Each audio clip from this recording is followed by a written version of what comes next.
Don't even pretend like you didn't know this day was coming. I'm actually about to fucking hit Blizzard with it.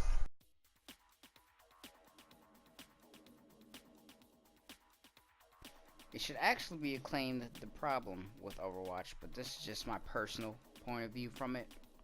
Because deep down, I truly want to believe that this game can pull through everything it's done or everything it's been through. But with all that beside the table, I just want to point out 6 or 5, I don't remember, major points about this game.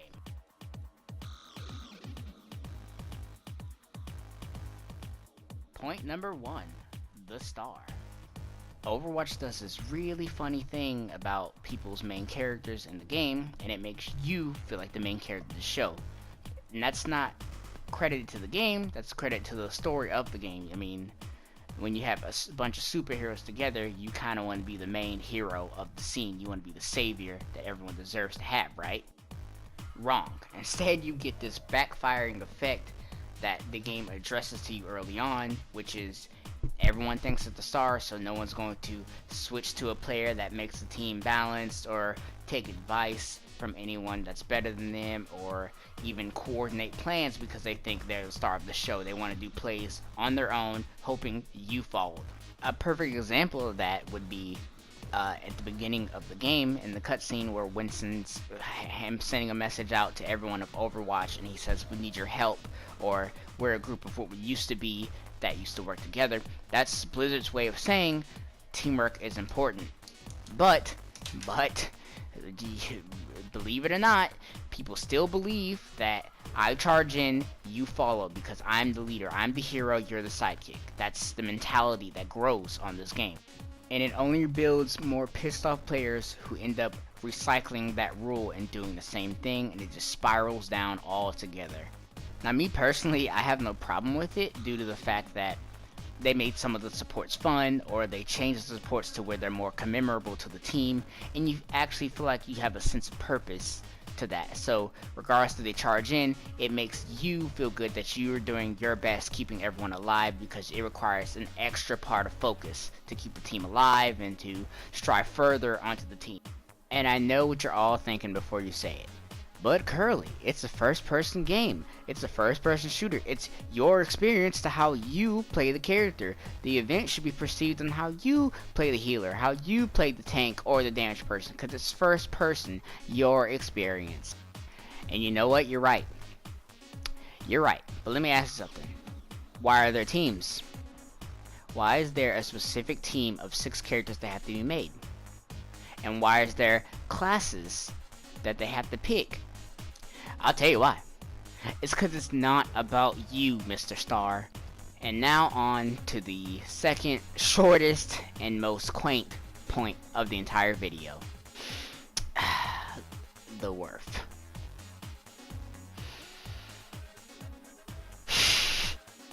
Believe it or not, there are some redeeming qualities to the game, which is why this is going to be about a 13-second monologue.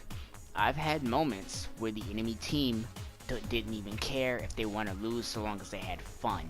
I've had moments in 1v1s even where I'd get the match where you get the same character. I'd be D.Va, the other person be D.Va also, and we wouldn't even kill each other. We'd just dance and show off our emotes and our spray paints and then leave the match, let the other person win.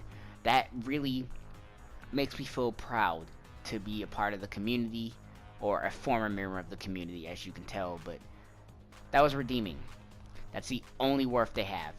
Before I get into my next point, I would like to point out that the golden guns are very worth, I guess, that they matter in the game, because they show that you've put so much time and effort into a character that you are a master of the character, if you will. However, that also can backfire because, for instance, I have golden gloves with Myra.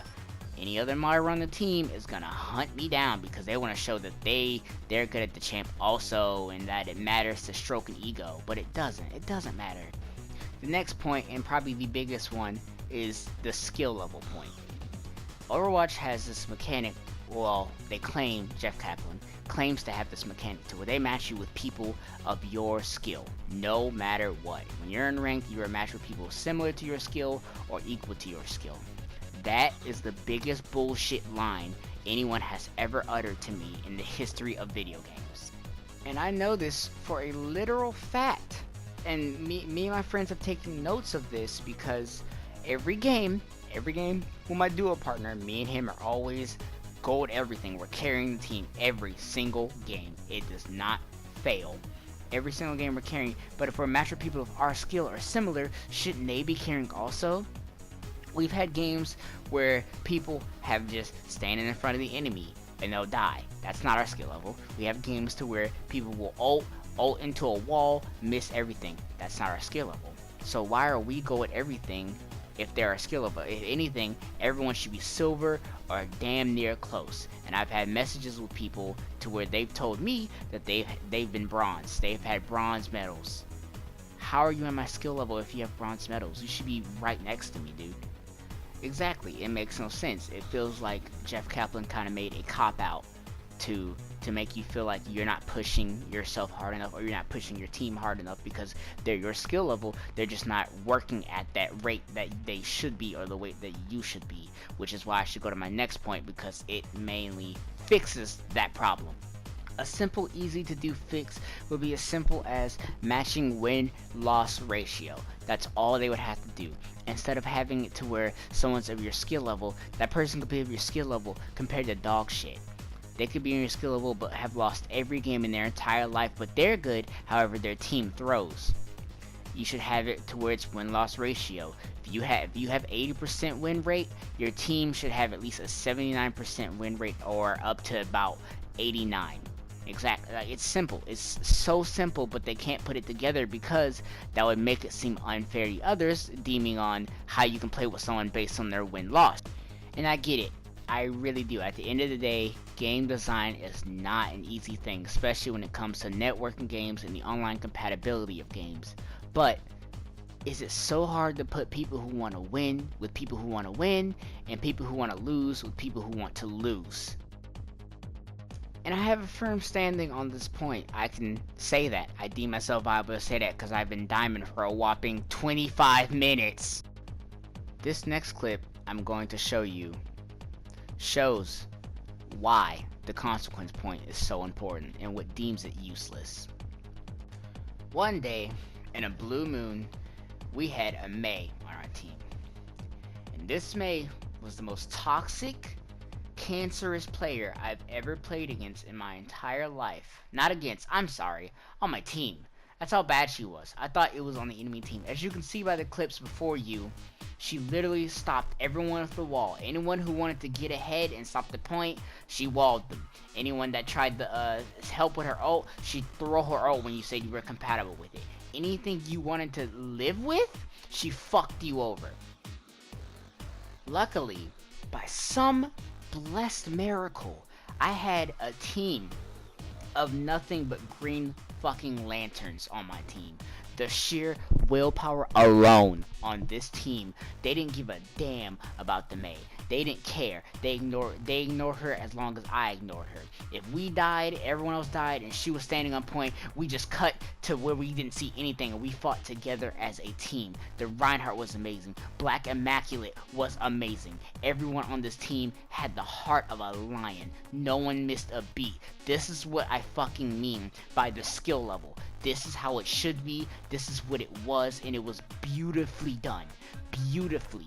And I agree to my point to where they weren't performing at my level at first, because yeah, at first I thought the game was over, but they pulled through with the might of How fucking Jordan. And I had this beautiful team with this shit Mei for an hour and 30 minutes top. We went 11 rounds total of this.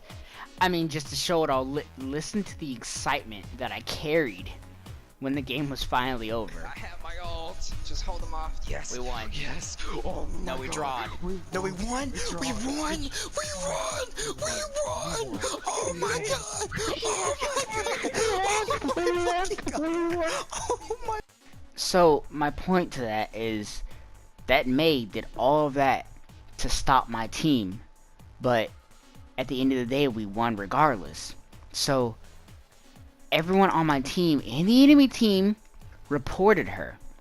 She was reported by 12 people at once. 12 people, herself included, I hope.